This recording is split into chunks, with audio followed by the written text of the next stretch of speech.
Bonjour, notre Luxury Story nous amène aujourd'hui à la rencontre d'une artiste contemporaine, d'une curatrice. Vous représentez notamment Pete Doherty, Norman Reedus et Robert Farber, ni plus ni moins. Vous exposez en ce moment à la galerie Mendelssohn dans une exposition collective avec Hervé Di Rosa, John Wan, Pasqua, Hérault et des œuvres également de Klein. Bonjour Géraldine Beigbeder. Bonjour Icône. Alors, j'ai envie de commencer par votre casquette d'artiste. Casquette porte bien son nom aujourd'hui. Et une phrase qui vous appartient: mon art, c'est rendre visible l'invisible. Alors racontez-nous.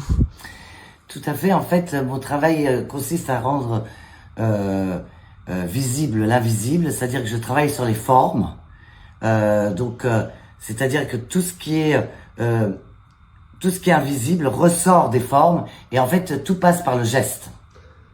Alors le geste. C'est-à-dire l'impulsion du geste. D'accord. Alors ce geste, c'est quelque chose de comme un cri, comme un réflexe, geste, racontez-moi ce geste. Comment peut-on définir ce geste? Est une énergie qui vient de l'intérieur.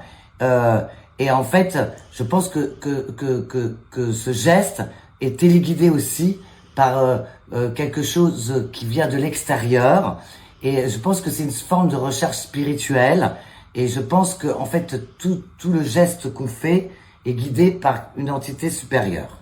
Alors, une force intérieure, d'une certaine façon. Intérieure. Alors, évidemment, je pense à des gens comme Hans Hartung, Gérard Schneider. J'imagine que ce sont des gens qui vous inspirent. Tout à fait. Et j'aime beaucoup Schnabel aussi. D'accord.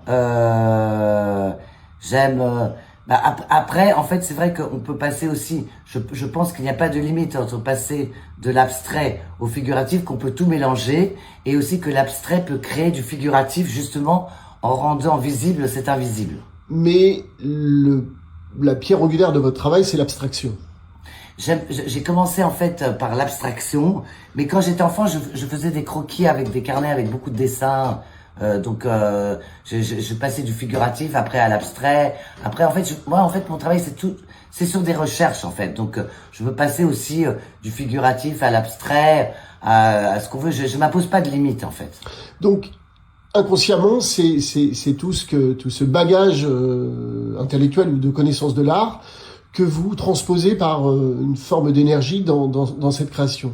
Voilà, mais en fait, c'est vrai aussi que tous les acquis qu'on a eus quand on était enfant, toutes les bases, etc. En fait, moi, ce que j'aime dans la peinture, c'est vraiment la recherche de choses nouvelles, le mélange de matière, le mélange d'expression, surtout le mélange de peinture, mais ça peut être aussi la peinture, ça peut être aussi d'autres formes d'expression, ça peut être, je sais pas, du goudron, ça peut être toutes sortes de choses, en fait. Très bien. Alors, le goudron, c'est moins facile à trouver, j'imagine. Ah oui, c'est moins facile à trouver, oui, tout à fait. Alors, comment on fait? On recherche du goudron, on va à la quête de matériaux spécifiques. Oui, voilà. Ou alors les matériaux se présentent à vous aussi. Souvent, les matériaux se présentent à vous. C'est ça qui est bien.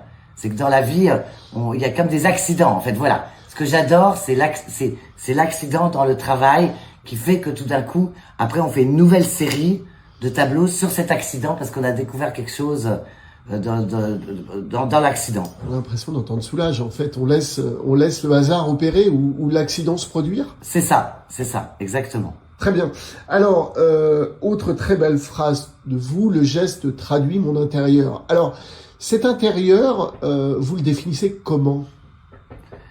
C'est-à-dire comment on définit votre intérieur, ce sont aussi des humeurs, des inspirations. L'intérieur, pour moi, c'est une quête de sens de la vie, une quête de sens spirituel, une quête, c'est la quête, elle est infinie. C'est votre respiration de l'instant? Oui, ça peut être l'inspiration de l'instant aussi, bien sûr. Très bien. Très bien, très bien. Alors, vous exposez, on disait, prochainement avec ces grands noms, par exemple de la figuration narrative. Je pense notamment à Hérault, ou de la figuration livre. Je pense à Di Rosa. Qu'est-ce que ça vous fait aussi d'être mélangé à ces gens-là? Ben, j'aime bien. Je veux dire, ils sont eux aussi, ils doivent être dans la même sorte de quête quand même. Bien sûr. J'imagine. Absolument, absolument, absolument. Alors, Quelque chose qui me semble assez intéressant aussi dans votre travail, c'est cette idée de couleur. Alors la couleur, j'aimerais que vous nous disiez quelques mots de l'importance qu'elle va avoir dans votre travail créatif. La couleur, c'est en fonction, on peut faire aussi des très beaux tableaux tout en noir et blanc, qui sont magnifiques. Moi, j'aime beaucoup le noir et blanc, en fait. Mais après, la couleur, il y a des... C'est de la couleur, c'est selon le moment de ce qu'on veut faire. Par exemple, si on veut faire un tableau en noir et blanc, on fait un tableau en noir et blanc. Si on veut faire de la couleur, on fait de la couleur. C'est selon le moment, en fait, voilà. D'accord, mais votre palette chromatique, en général, est-ce que vous avez moi, des j'aime couleurs bien que vous les chérissez? couleurs primaires, en fait. Le rouge, le jaune, le vert. Après, j'aime bien aussi, j'ai rajouté de temps en temps des touches de fluo. Mais bon, j'aime bien les couleurs primaires. Très bien. Alors, j'ai envie de revenir quelques instants aussi sur votre travail de curatrice. Donc, on disait, vous travaillez avec Pete Doherty, vous travaillez aussi avec Norman Reedus, on a parlé aussi de Robert Farber. Comment se sont fait ces rencontres et comment aujourd'hui vous êtes amené à travailler pour ces monuments à leur façon?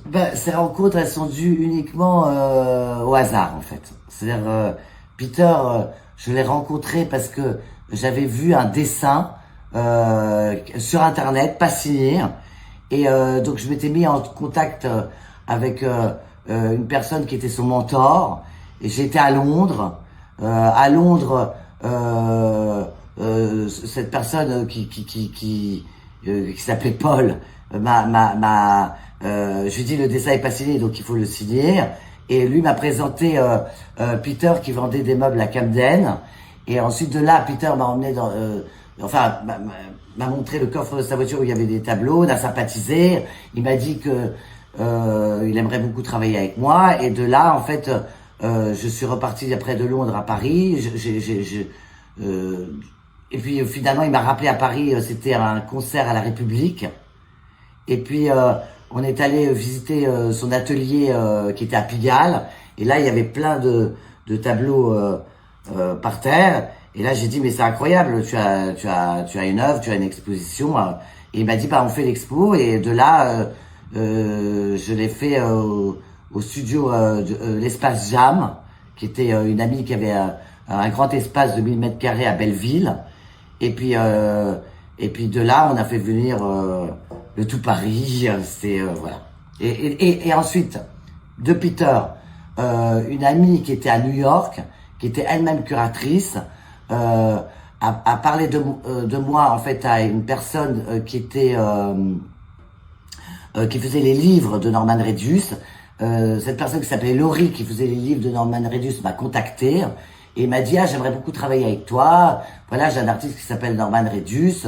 Voilà, et puis elle m'a dit il joue dans une série qui s'appelle Walking Dead.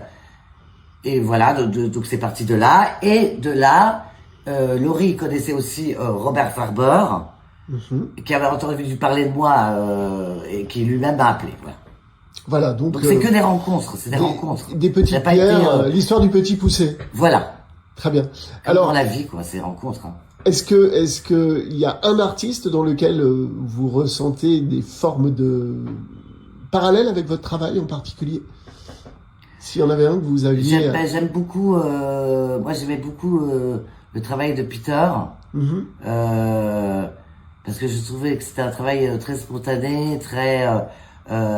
puis que ça venait de son intérieur. Parce qu'en fait, l'artiste, tout artiste, et d'ailleurs que ce soit Peter, que ce soit Norman ou que ce soit Robert Farber, tout artiste met son âme dans la peinture. C'est pour ça qu'il ne peut pas y avoir de concurrence entre artistes, parce que c'est l'âme de soi-même qu'on met sur l'œuvre.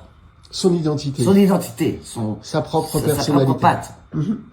Alors on sait par exemple que Pete utilise parfois son sang même sur certains de ses tableaux. Comment? Son sang sur certains de ses tableaux. Oui, tout à fait. Il a mis du sang parce qu'à ce moment-là... c'est plus que son intérieur. Il était dans son addiction, donc il mettait ce qu'il trouvait sur place, son sang. Voilà. Très bien. Alors justement, j'aimerais revenir un petit peu sur votre force intérieure et sur finalement l'identité visuelle de votre travail, ou à quoi on reconnaît finalement un Caroline Beigbeder. Un Géraldine Becbédé, Ah, vous dites Un Géraldine Géraldine Becbédé, Becbédé. on le reconnaît tout de suite parce que justement, c'est soi-même qu'on met. Donc c'est pour ça que aucun tableau personne ne peut copier personne parce que on met son âme sur la toile. Alors, si vous aviez expliqué à un profane, c'est un Géraldine Becbédé parce que... Alors, on retrouve son âme, mais son âme, visuellement. Visuellement, c'est un mélange quelquefois d'abstrait qui devient du figuratif par l'abstrait, et ce sont des formes qui prennent vie. D'accord. Je sais pas comment l'expliquer. Donc, comme un cheminement C'est comme un cheminement, oui. D'accord. Donc, comme une forme d'abstraction D'abstraction libre qui devient prendrait son chemin tranquillement et figurative. qui pourrait créer comme des sortes de personnages. Comme des ombres. Ça peut être des ombres, oui, aussi. On pourrait D'accord. dire que c'est des ombres, mais c'est plus des formes. Moi, je dirais plus des formes, en fait. D'accord. Des formes qui prennent peu à peu vie. Et c'est de la peinture sort l'œuvre d'elle-même. L'œuvre sort d'elle-même. L'histoire sort d'elle-même. D'accord. Donc une double lecture. Donc vous-même, quand vous faites l'œuvre, est-ce que vous avez déjà un petit peu une forme d'idée de ce que pourrait être l'aspect figuratif ou pas du tout? Quelquefois j'ai l'idée. D'accord. Et quelquefois j'ai pas l'idée. Et donc vous imaginez les points de passage entre une forme d'abstraction, donc incontrôlée d'une certaine façon, pour arriver à cette idée figurative? Oui, tout à fait. C'est-à-dire que de l'abstraction, on peut arriver au figuratif. Et oui, de l'abstraction, on peut arriver au figuratif, tout à fait. Alors, classiquement, une toile, vous allez passer combien de temps dessus? Ça dépend. La toile, je peux aller assez vite. Mm-hmm. Et comme ça peut prendre plus de temps, mais j'aime bien quand ça va assez vite. J'aime bien quand c'est le geste. Et puis ensuite, j'observe la toile. Et ensuite, je rajoute des choses.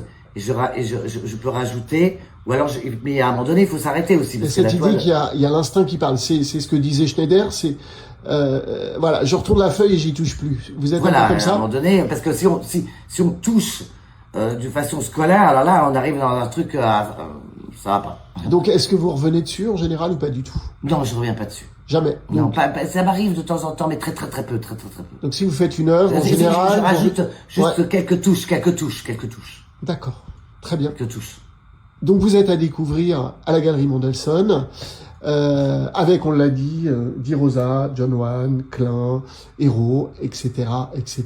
Merci encore. Voilà. Géraldine Becbédé. Merci à vous.